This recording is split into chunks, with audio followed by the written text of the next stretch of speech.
Portland protests persist as some bring flashes of violence. To view the full article, click the first link in the description below. Portland, Oregon. AP, more protests are expected in Portland, Oregon, throughout the weekend following violent demonstrations this week that have brought more unrest to the Northwest city. Since George Floyd was killed in Minneapolis, protests have occurred nightly for 70 days. Friday night, Portland police declared an unlawful assembly at the Penumbra Kelly Public Safety Building, ordering everyone in the area to leave.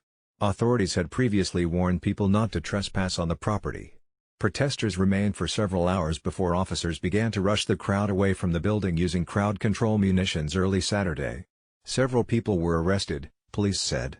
The crowd was dispersed because items including rocks, frozen or hard-boiled eggs and commercial-grade fireworks had been thrown or launched toward officers, police said in a statement.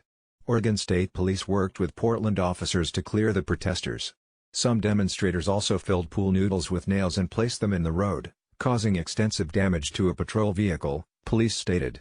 Democratic Mayor Ted Wheeler said this week the violent protesters are also serving as political props for President Donald Trump in a divisive election season where the president is hammering on a law and order message.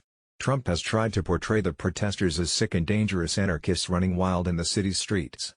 The chaos that started Thursday night and lasted into Friday morning in a residential neighborhood about 6 miles, 10 kilometers, from downtown. The demonstrations this week had been noticeably smaller than the crowds of thousands who turned out nightly for about 2 weeks in July to protest the presence of U.S. agents sent by the Trump administration to protect a federal courthouse that had become a target of nightly violence. This week's clashes have, however, amped up tensions after an agreement last week between state and federal. Portland, or AP, more protests are expected in Portland, Oregon, throughout the weekend following violent demonstrations this week that have brought more unrest to the Northwest city. To view the full article, click the first link in the description below.